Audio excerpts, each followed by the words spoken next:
Good morning. It's good to see everybody this morning. We have a good number. We've got a few visiting again with us, and it's good to have those here and encouragement to be able to come together and remember Jesus as he asked his disciples to do. And I'll echo what Bruce said about Shane's comments last week. It's such a blessing that we can do this every week. I think for me, it sets my week right to be able to remember who I'm serving, who is the Lord of my life, and what he's done for me. And it's a blessing to be able to do that with you all each and every first day of the week. If you have your Bibles with you, we're going to be in Genesis chapter 37 this morning. Genesis chapter 37. Genesis chapter 37.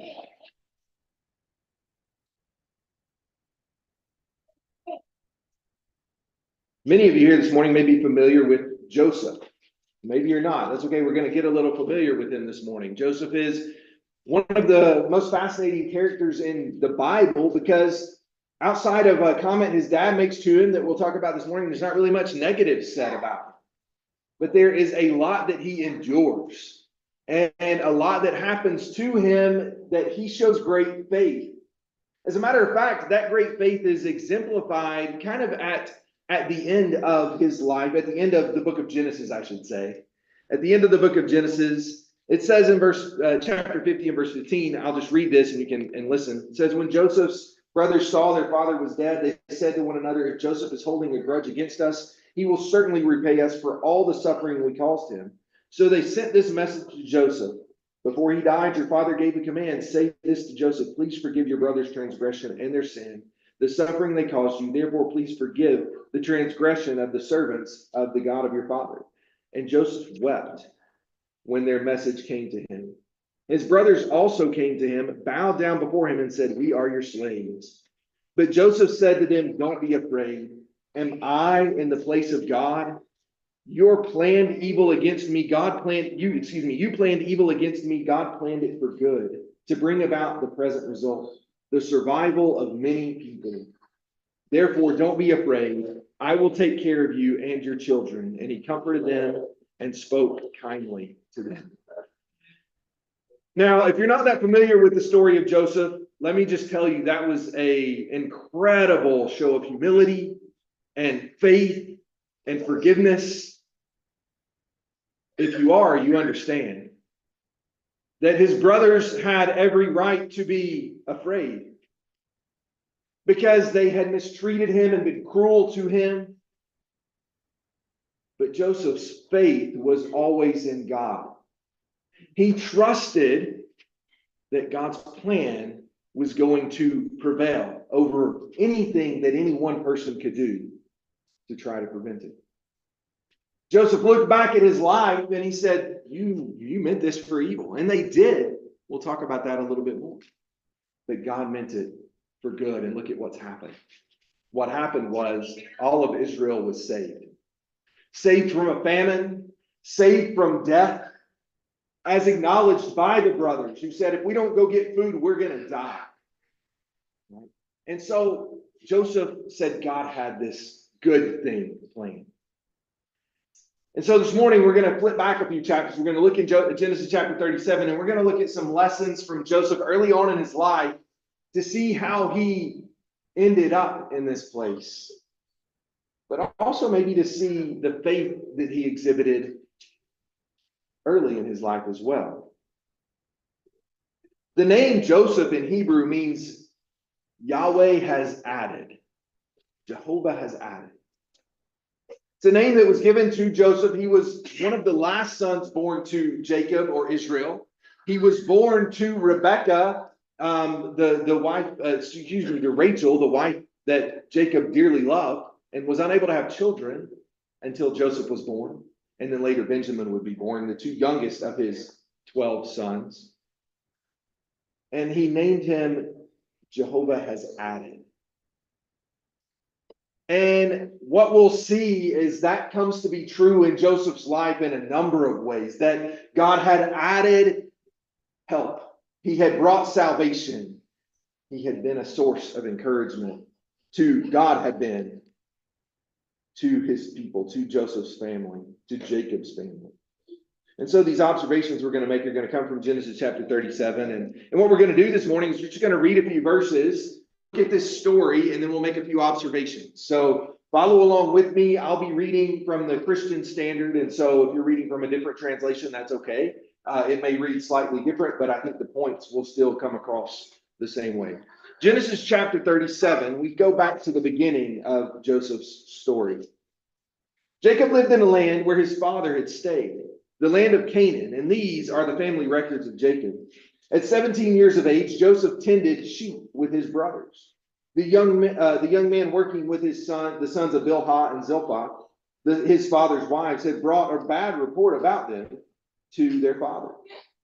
Now Israel loved Joseph more than his brothers because Joseph was a son born to him in his old age, and he made a robe of many colors for him.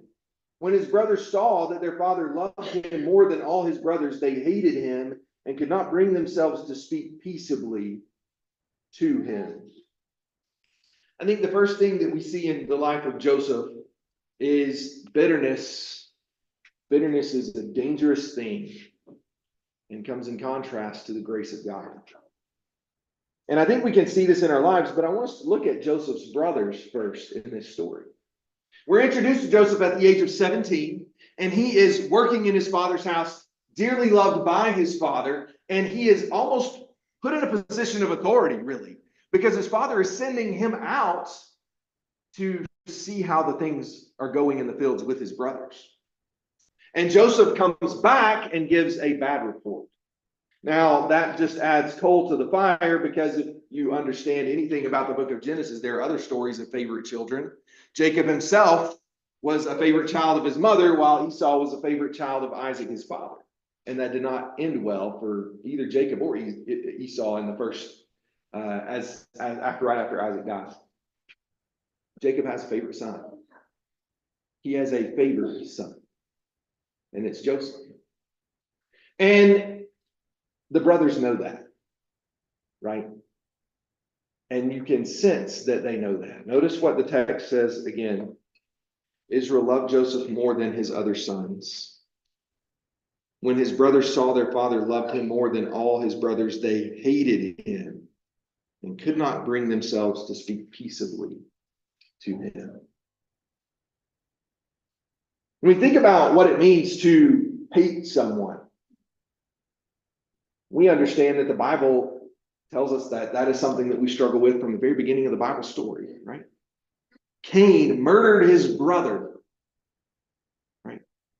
Because he came to hate that God favored Abel's sacrifice more than Cain's sacrifice.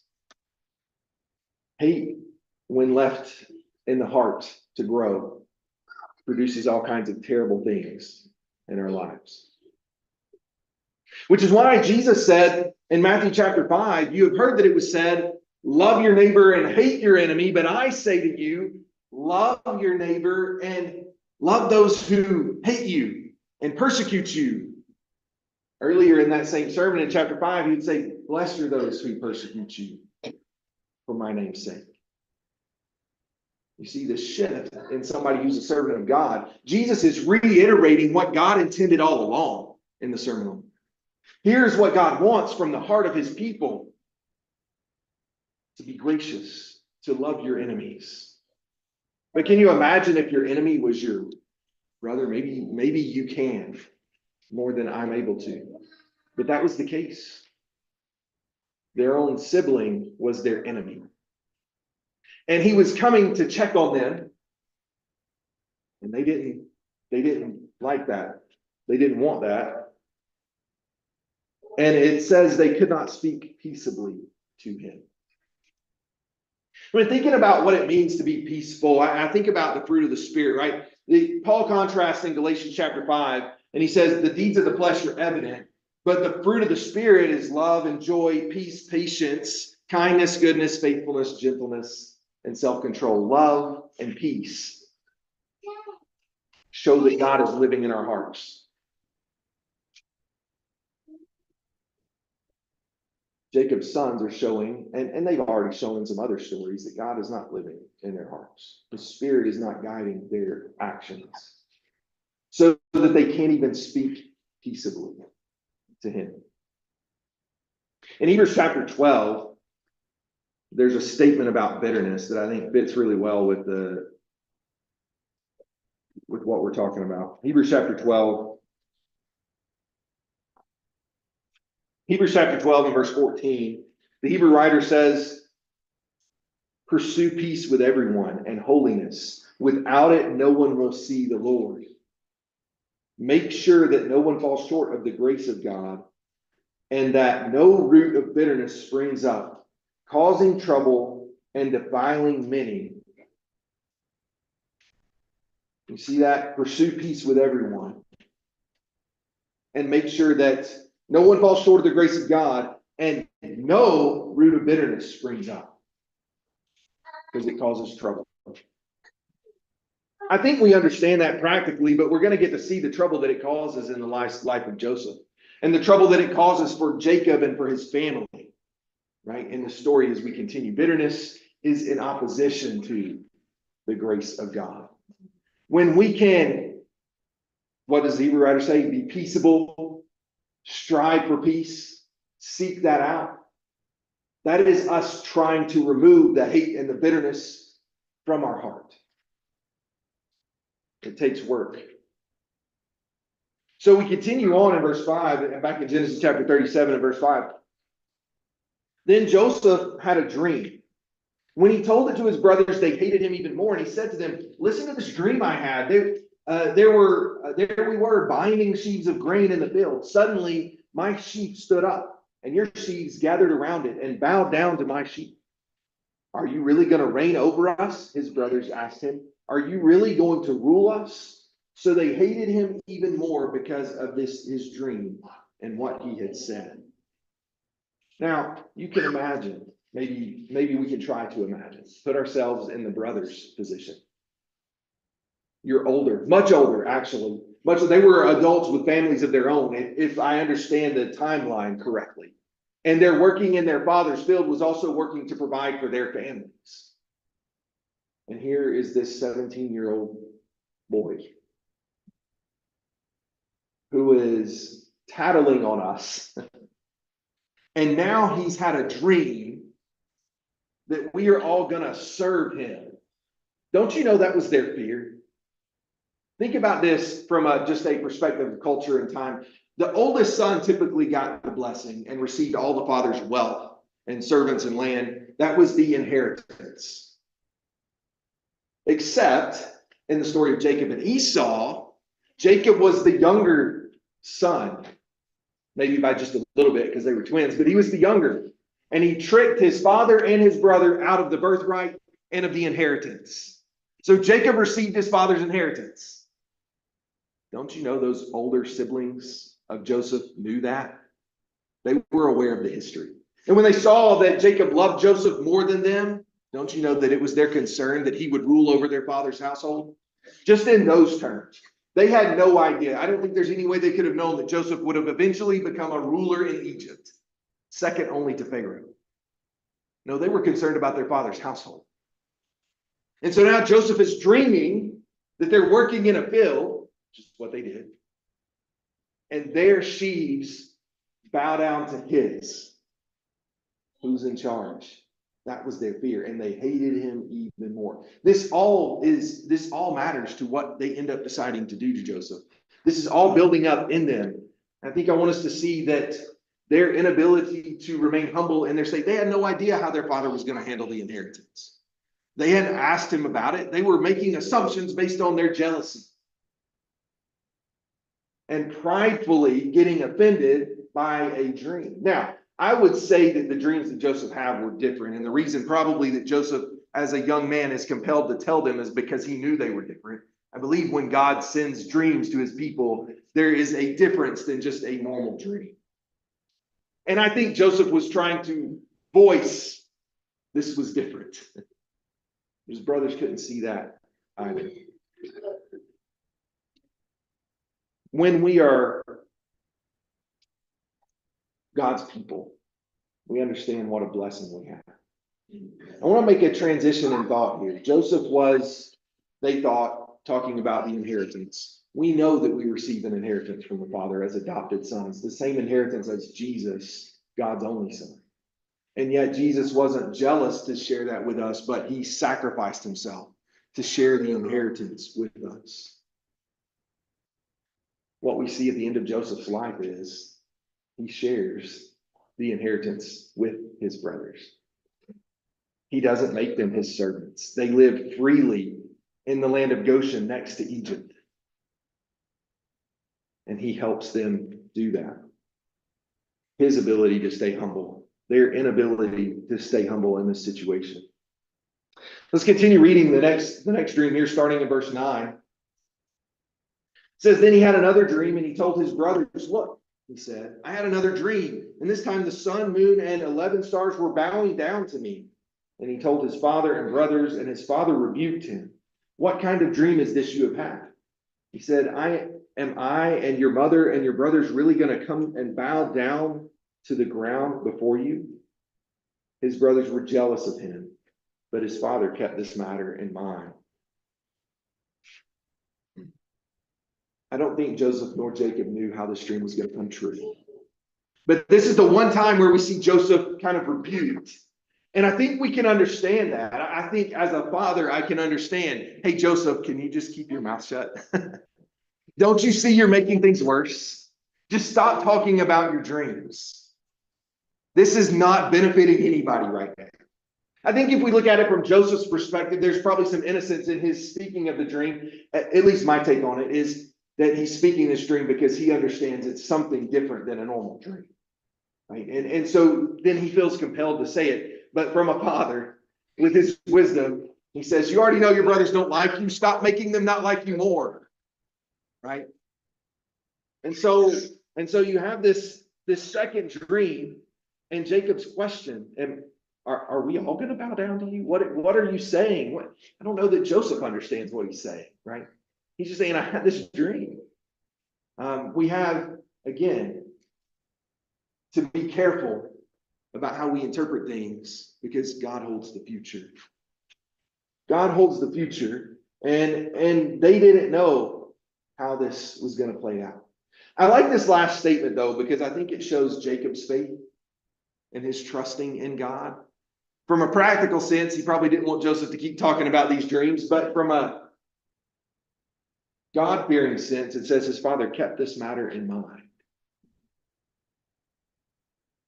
We could pause if we had time and just talk about Jacob's life and the ways that God had intervened in his life.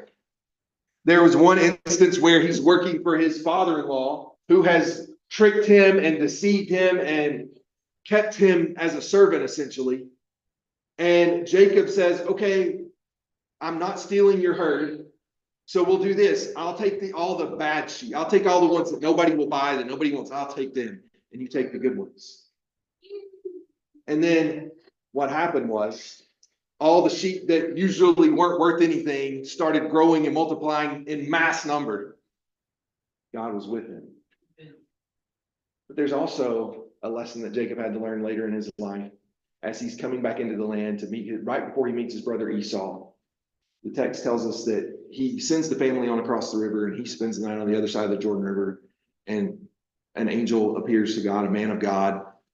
Jacob says this is God himself, and he wrestles with him all night long and refuses to let him go until he gives him a blessing. You see this progression of Jacob from the young boy who deceives his brother, deceives his father, has to flee his home, to an old man who understands God is in control. God is in control, and his will be done. And I think that was the wisdom of him telling Joseph, stop talking about this. We'll trust God's way. We will let him bring things to fruition as he sees fit. And of course, we see what happened in Genesis chapter 50, where God has brought all these things to fruition. But I also think about Mary, the mother of Jesus, in Luke chapter 2. You know that story in Luke chapter 2, after Jesus has been lost, supposedly, and they go back to Jerusalem, and Joseph and Mary are searching for him for 3 days. And when they find him, he's in the temple, and he says, didn't you know I'll be about my Father's business? And at the end of that story, he leaves, he obeys his parents, and it says he's faithful to them, he obeys them, he goes back with them, and he continues to grow. But there's a phrase there at the end that says that Mary treasured these things in her heart. The Mary who had the angel come to her and say, you're going to have a son, you're going to call his name Emmanuel, which is God with us. Who had his son and had all the great things take place around his birth and witnessed this. Now has a little boy who's 12 years old, who's saying, didn't you know you would find me around the Levites in the temple listening to God's word? She's treasuring these things in her heart by faith. I think we see Jacob in the same way. I think we understand that those of us that by faith are living our lives, we witness things and we don't say this or this is happening because we're not good, but we wait by faith and see. We call that providence when we look back in our lives and we see how God has been working all along. We can only call something providence if we're treasuring things up in our heart, if we're keeping them in our mind and waiting to see how God will bring these things to come to pass.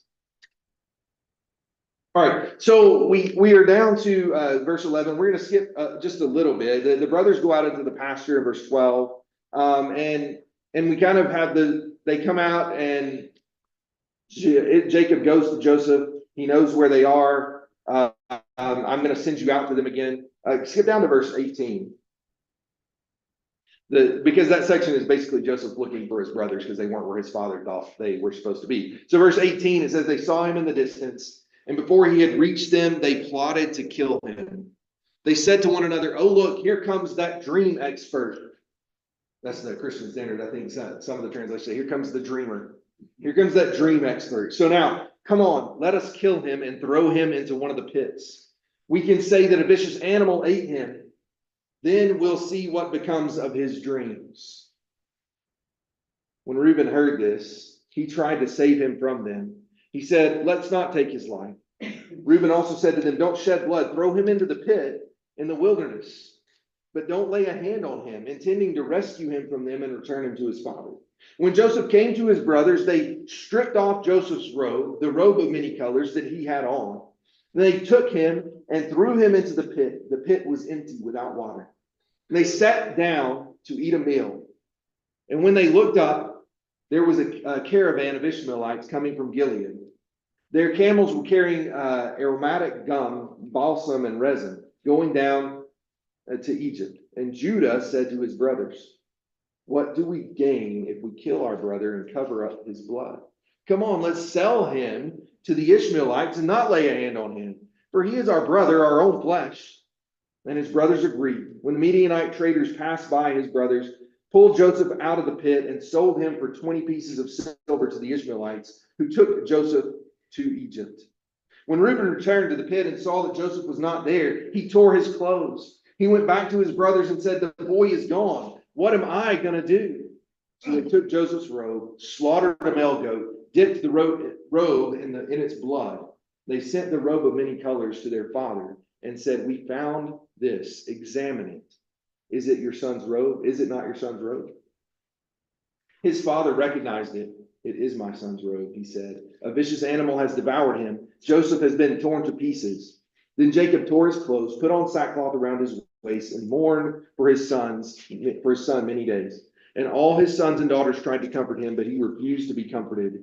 No, he said, I will go down to Sheol to my son mourning. And his father wept for him. Meanwhile, the Midianites sold Joseph into Egypt to Potiphar, an officer of Pharaoh and the captain of the guards.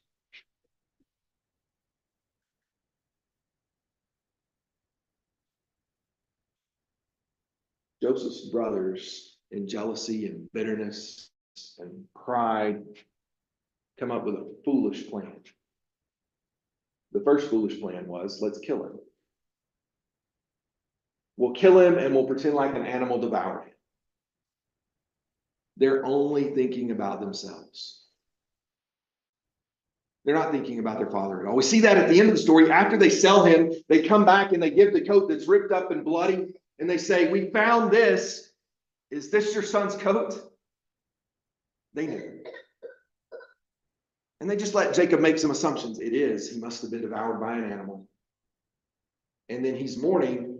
And the most hypocritical thing that happens in this whole story is that they try to come and comfort Jacob. Foolishness creates more foolishness. They made a foolish choice, and then they have to do foolish, deceitful things for the rest of their life until Joseph presents himself to them in Egypt. Because for the rest of their life, their father is mourning. He refuses when they need to go to Egypt to get food. He refuses to let Benjamin go. And so they go without him, and Joseph knows, and he requests that they bring Benjamin. No, he doesn't request. He tells them they have to bring Benjamin back or they don't get any more food. And so they bring Benjamin back down eventually, but it takes them so long to convince Jacob to send Benjamin that they run out of food, and Judah comes. The one who said, hey, let's sell him, Judah comes and he says, my life for his if he doesn't come back to you. And so there's a whole other lesson there, the redemptive arc of Judah in the story of Genesis, but that's for another time. Judah comes and puts himself in that place, and so Benjamin gets to come down. They still don't know. Their foolishness, they still haven't told Jacob that Joseph might be alive. And so then Joseph sees his father, and they both are crying and they hug each other. And you can just imagine this wild range of emotions that Jacob is going through. But the foolishness of the brothers created their father's grief for years.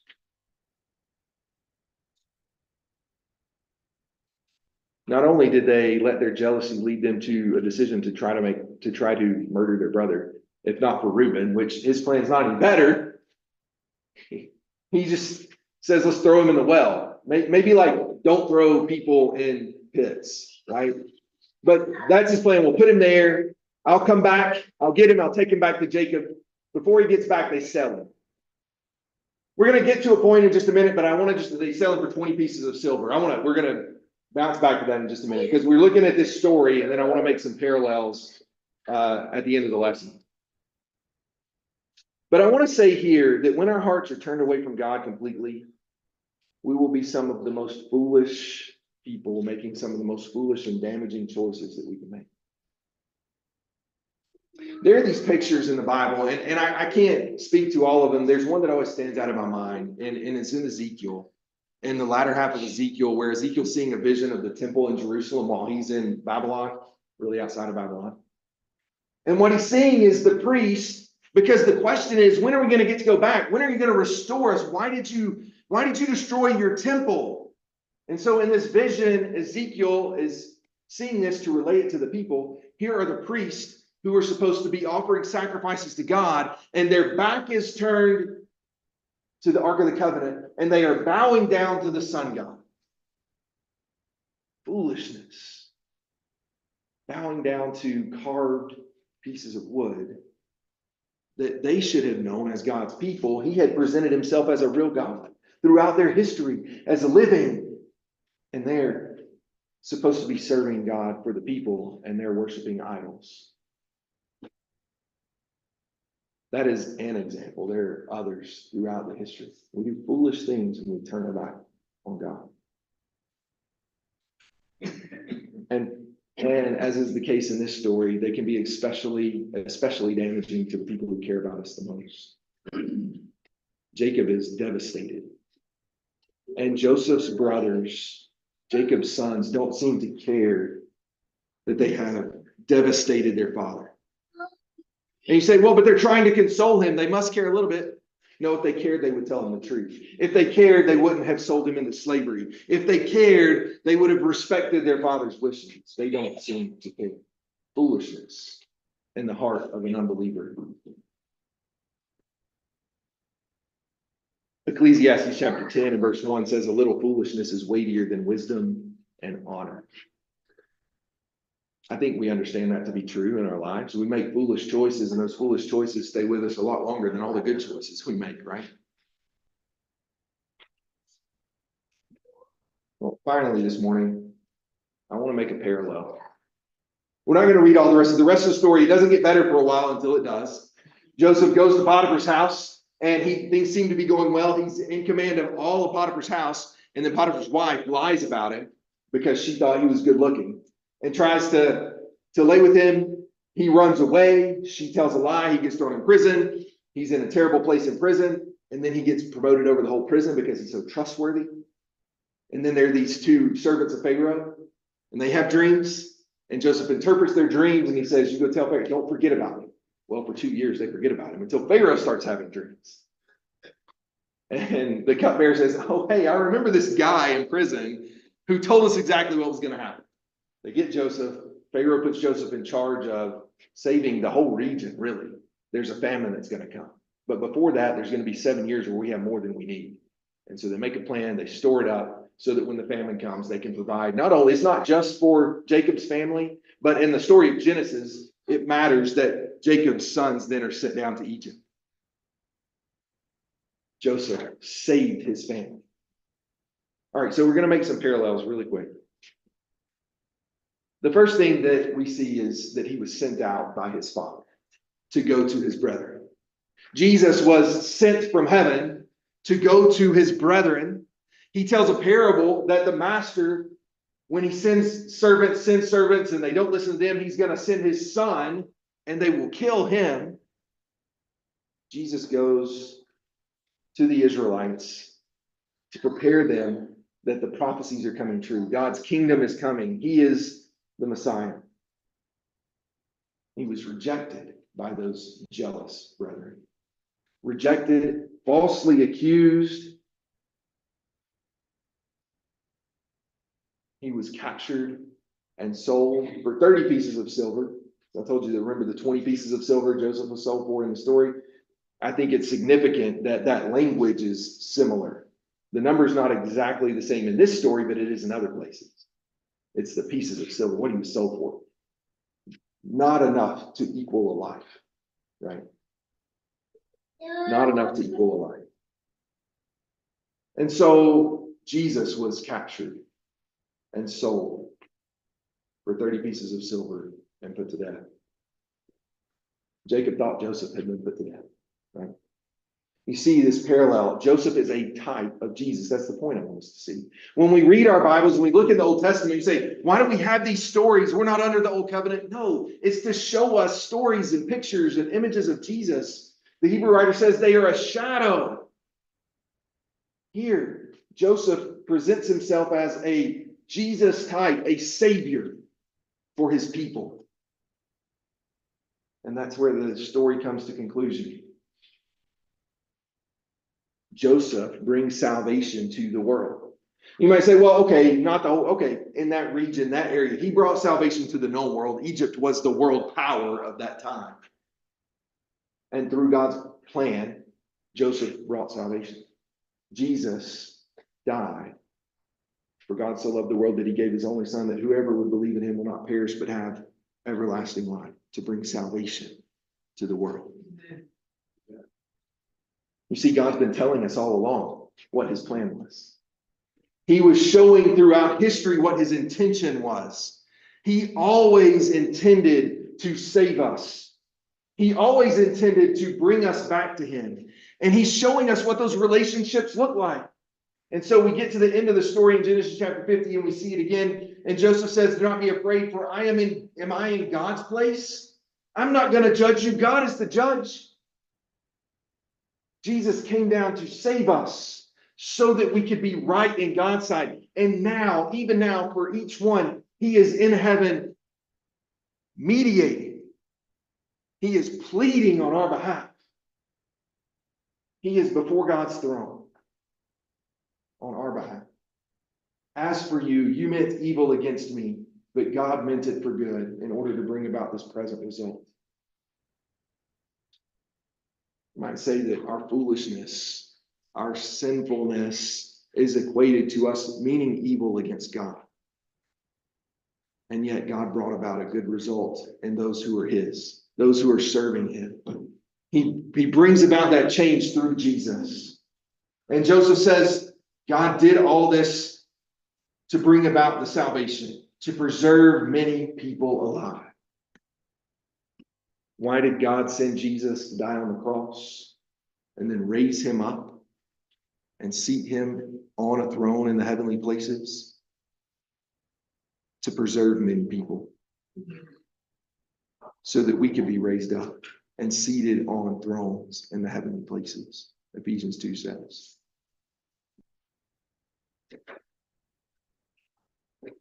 What type of God do you serve? I think sometimes we misunderstand God's intentions because we only see what's happening to us in the moment. I think sometimes we miss altogether God's plan because we're jealous and prideful and bitter. What God do you serve?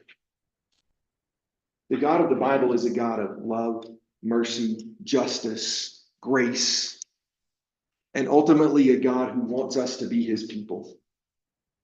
And he said that and shown that time and time and time again. Could we serve the God of the Bible? Could we trust him? Could we trust that he knows what's best for us and he is offering what we need most through salvation that came from the sacrifice of Jesus? Maybe you're here this morning and you have rejected God at some point in your life and you're ready to make that right. You want to be his child. And at some point along the way, you were baptized and had your sins washed away, but you have since walked away. Come back to the Lord. Serve him. Trust God's plan for your life. Maybe you're here this morning and you have not been baptized. Coming into contact with the blood of Christ, having your sins washed away, raised up as a shadow of the resurrection that will take place in eternity. To walk a new life fully devoted to serving God. And you're ready to make that commitment this morning.